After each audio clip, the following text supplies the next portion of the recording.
আম্মু কি রান্না? কি রান্না করব? এই তো তোমাদের জন্য মুরগি ভুনা করব। মুরগি মাংস? হ্যাঁ, এই যেভাবে মুরগির মাংস রান্না করলে একদম অনেক স্বাদ আচ্ছা হয়। তো আমি এখানে আচ্ছা পাতিলে তেল গরম করেছি, তারপরে একদম অল্প কালি জিরা দিয়েছি, আর তেজপাতা দিয়ে তেলটা ভালো করে গরম করে এখন এখানে পেঁয়াজ কুচি করে রেখেছিলাম সেগুলো দিয়ে দিয়েছি।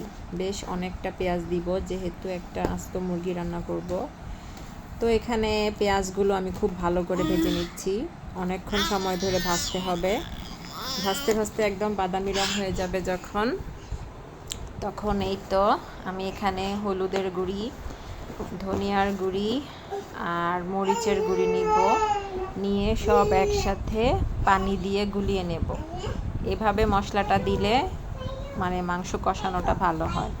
আর এখানে হচ্ছে গরম মশলা গুঁড়া, মানে এখানে জিরা, দারচিনি, এলাচি, লং সব কিছু একসাথে গুঁড়া করা আছে। এগুলো এখন পানি দিয়ে মিশিয়ে এখন আমি এই ভাজা পেঁয়াজে দিয়ে দিব। এখন অনবরত নাড়তে থাকবো।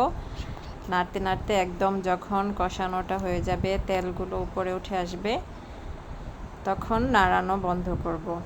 এই তো দেখছো তেলটা উপরে উঠে আসছে। ওকে।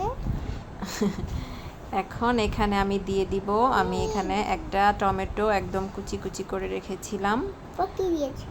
আর একটু পেঁয়াজ এখন আমি দিয়ে দিচ্ছি, আর লবণটা দিতে ভুলে গিয়েছিলাম, লবণটা পরে দিলেই ভালো। তো এখন আমি দিয়ে দিব আদা রসুন বাটা। আদা রসুন বাটাটাও অনেকটাই দিয়েছি। এখন মশলাটাকে আবার কষাতে হবে, এখানে কিন্তু কোনো পানি দেয়া যাবে না, ঠিক আছে? এখন কষানো শেষ। এখন আমি একদম টমেটো একদম কুচি কুচি করে দিয়ে দিয়েছি। এখন আবার মশলাটাকে কষিয়ে নিব, পানি ছাড়াই কষাবো। এই তো কষানো শেষ, একদম যখন তেলটা উপরে ভেসে উঠেছে তখন আমি দিয়ে দিলাম মুরগির মাংস। আজকে মুরগিটা আমি ভাজিনি, একদম এভাবেই রান্না করব, ফ্রেশ মুরগি। তো এখানে আমি মুরগিটা ভালো করে ধুয়ে পরিষ্কার করে এখন এটাকে আমি কষিয়ে নেব। এই যে আমি এখন কষিয়ে নিচ্ছি, ঢাকনা দিব না, ঢাকনা দিলে আবার নিচে পোড়া লেগে যাবে। যখন মুরগিটা ভালো করে কষানো হয়ে গিয়েছে তখন এখানে আমি ছোট ছোট আলু সিদ্ধ করে এখানে দিয়ে দিয়েছি, বেশি দিইনি, অল্প দিয়েছি। তো এখন আবার মুরগিটাকে কষিয়ে নিচ্ছি। কষানোর পর এখন আমি ঝোল দিয়ে দিয়েছি, ঝোলটা একটু বেশি দিয়েছি যেহেতু একদম ভুনা করব না, বাচ্চারা একটু ঝোল পছন্দ করে। তো এই তো এখন আমি ঢেকে দিয়েছি। তো এখন এই তো ঝোলটা বলক উঠেছে, এখন আমি এখানে অল্প লবণ দিয়ে দিয়েছি, লবণ একটু কম হয়েছিল, আর মুরগির মশলা দিয়ে দিয়েছি। আবার মাংসটা ঢেকে দিলাম। এখন আমি একটু জিরা ভেজে নিব। জিরা তো গরম মশলার গুঁড়া আগেই দিয়েছি, তারপরেও এখানে ভাজা জিরা আমি গুঁড়া করে তারপর তরকারির উপরে দিয়ে দিব। এই যে গুঁড়া করে এখন আমি তরকারিতে দিয়ে দিয়েছি।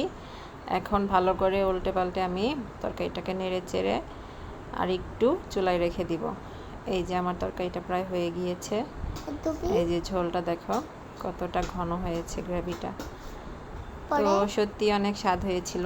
এভাবে মুরগির মাংস রান্না করলে একদম খাসির মাংসের মতো স্বাদ হয়। তো এই তো আমার তরকারি রান্না শেষ, এখন আমি পাতিলটা নামিয়ে নিব আর গরম গরম খেয়ে নিব।